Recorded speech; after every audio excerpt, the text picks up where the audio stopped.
कल्पना चावला सपनों को साकार करना था जिसका मूल उद्देश्य। साथियों, कल्पना चावला जी को कहानी तो बहुत सुने होइएगा। साथियों, आज हम बहुत ही दर्द भरी कहानी सुनाने जा रहा हूँ।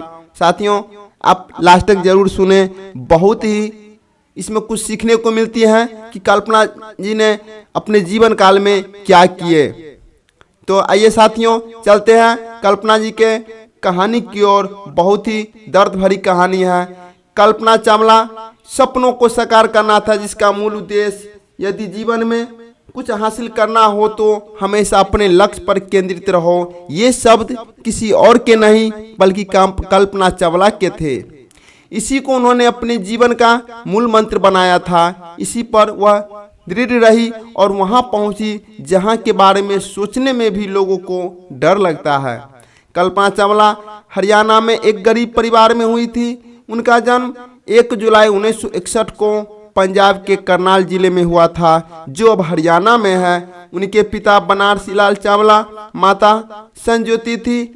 कल्पना के 2 बहनें और एक भाई था जो उनसे बड़े थे। वह घर में सबसे छोटी थी, इसलिए परिवार के लोग प्यार से उन्हें मोंटू कह के बुलाते थे। उन्होंने करनाल के टैगोर बाल निकेतन स्कूल से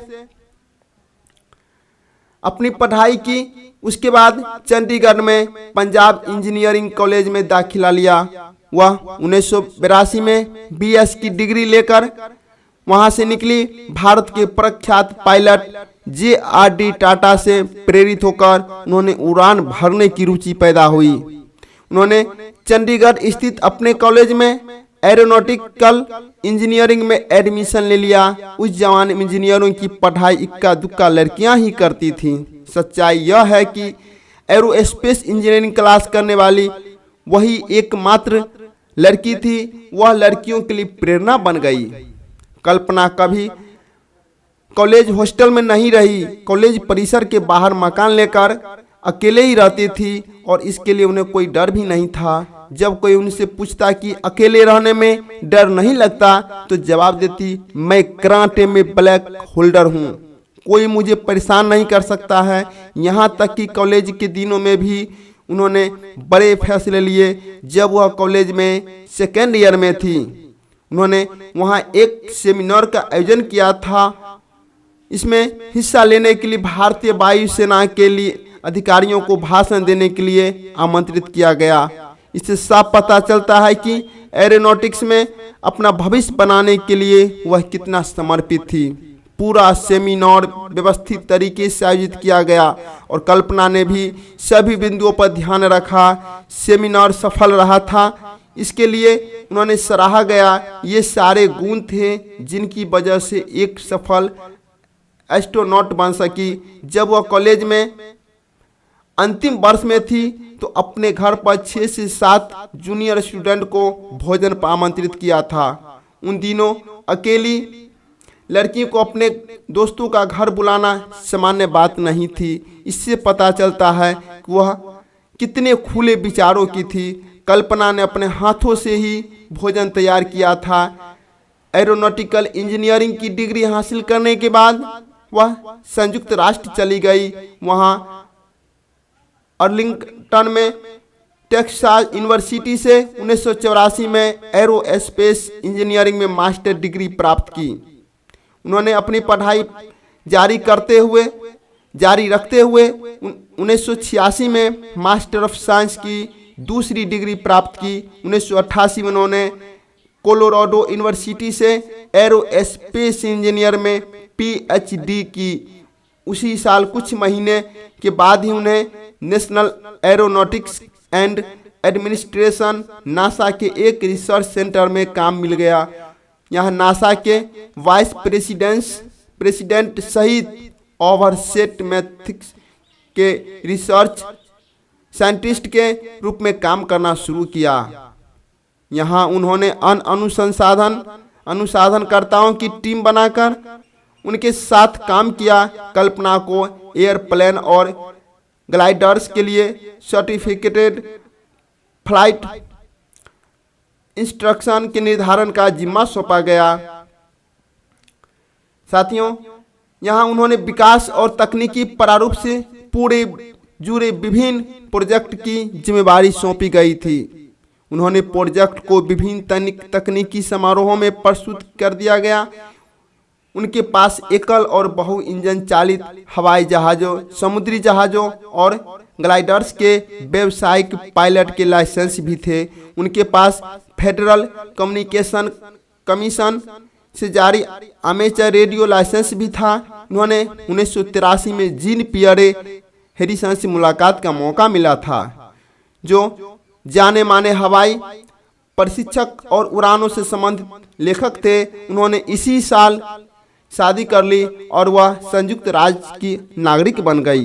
दिसंबर 1994 में कल्पना का नासा में चयन हो गया और मार्च 1995 में जॉनसन स्पेस सेंटर में 15वें अंतरिक्ष समूह के सदस्य के रूप में शामिल हुए। एक साल बाद ट्रेनिंग पूरा होने के बाद उन्होंने तकनीकी मामलों में उड़ान दल के प्रतिनिधि का जिम्मा सौंपा गया। इसके साथ ही रोबोटिक, सिचुएशनल अवेयरनेस डिस्प्ले और अंतरिक्ष यान नियंत्रण सॉफ्टवेयर की जांच का जिम्मा भी सौंपा गया। नवंबर 1996 में कल्पना को अंतरिक्ष अभियान के विशेषज्ञ की जिम्मेदारी सौंपी गई।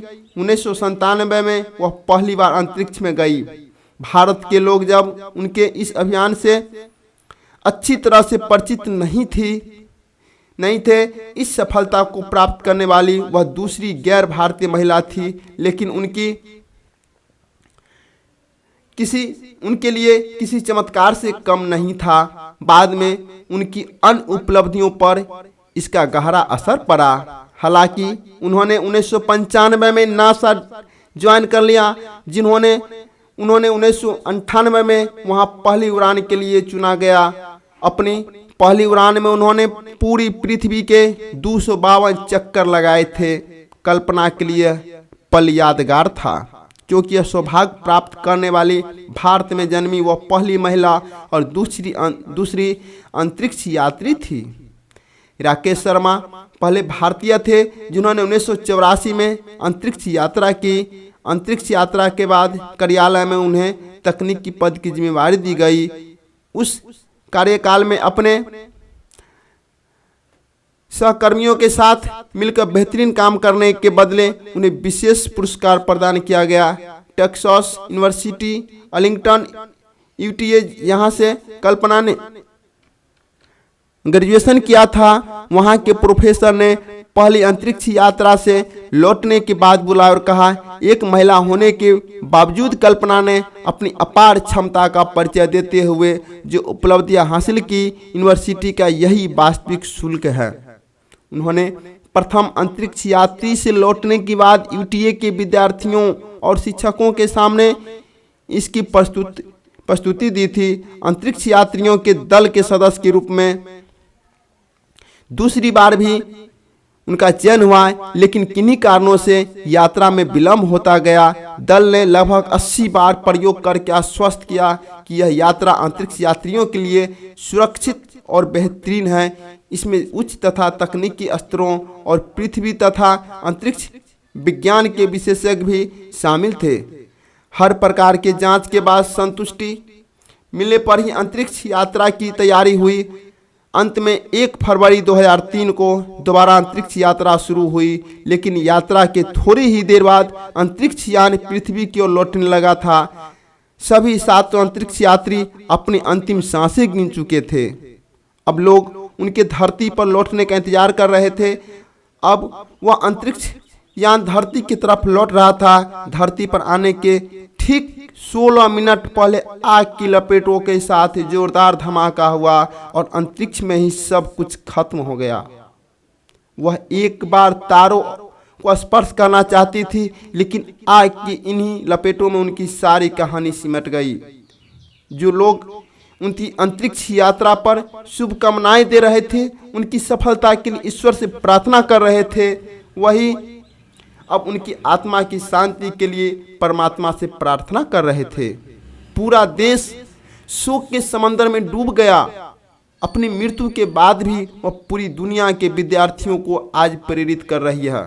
वह सपना देखने के लिए प्रेरित करती है। बड़ी सपना और उनके साकार करने के लिए लगातार लगे रहने की भी प्रेरणा देती है।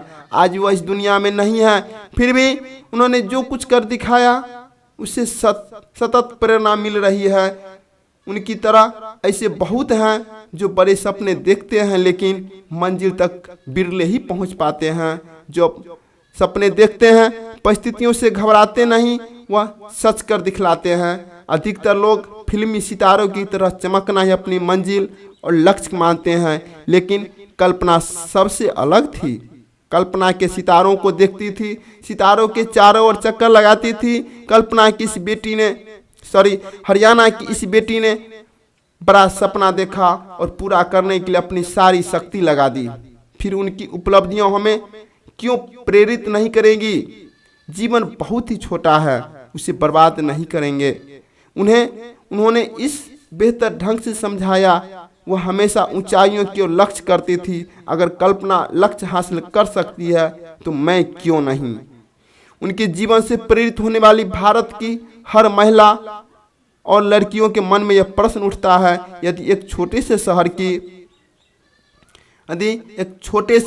शहर की साधारण लड़की अंतरिक्ष में जा सकती है तो हम क्यों नहीं? आज दुनिया में करने के लिए बहुत कुछ है। माइक्रोबायोलॉजिस्ट, एस्ट्रोनॉट, एस्ट्रोफिजिस्ट जैसे अनेक नए क्षेत्रों में अपार संभावनाएं हैं। वो बहुतों के लिए आदर्श बनी। वह ऐसी महिला थी जो सिर्फ किसी को अपनी उपलब्धियों से प्रेरित नहीं करती थी, बल्कि उन्हें मंजिल तक पहुंचाने में सहायता भी करती थी। वह अपने स्कूल और कॉलेज के कई विद्यार्थियों की मदद करती थी। कल्पना अंतरिक्ष की दुनिया से जुड़ना चाहती थी और उसे करके दिखाया।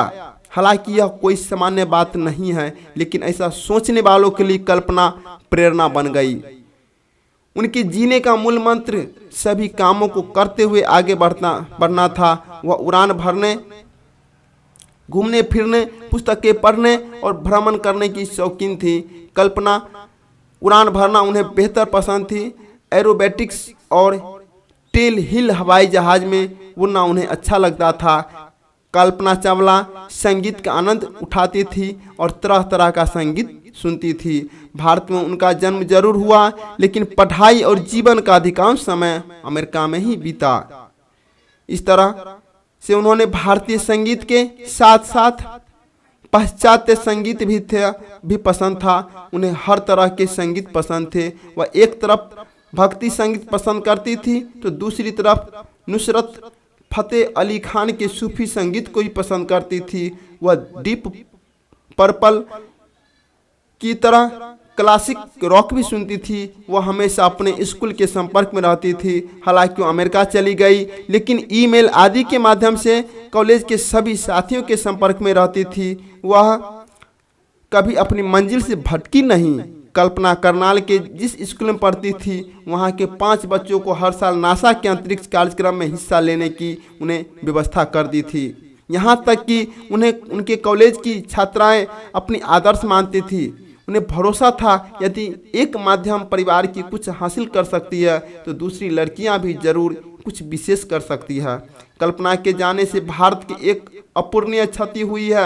युवा अवस्था में ही उनका देहांत हो गया। मौत के साथ ही भविष्य की उनकी सारी तैयारियां और योजनाएं धरी रह गई।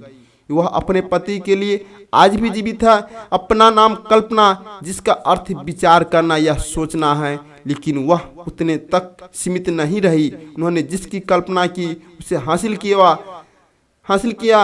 वह सिर्फ कल्पना नहीं करती थी बल्कि सपनों को सच करती थी। मरणोपरांत उन्हें Congress space medal, NASA space flight medal और नासा अद्भुत सेवा मेडल की पुरस्कार प्रदान किए गए। वह हमेशा उन अनगिनत लोगों को याद आती रहेगी जो उनकी तरह नई मंजिलें हासिल करने, सीमाओं को लांघने, अपने बनाए नियम के अनुसार जीवन जीना चाहते हैं। इंटरनेशनल स्पेस यूनिवर्सिटी के पूर्व छात्रों ने उनकी याद में अंतर्राष्ट्रीय अंतरिक्ष शिक्षा कार्यक्रम में भाग लेने वाले भारतीय विद्यार्थियों को छात्रवृत्ति प्रदान करने के लिए एक कोष बनाया गया। इस कोष को उनके नाम से जोड़ते हुए इस Kalpana Chawla international space university scholarship नाम दिया गया। भारतीय छात्र संघ ने टेक्सास यूनिवर्सिटी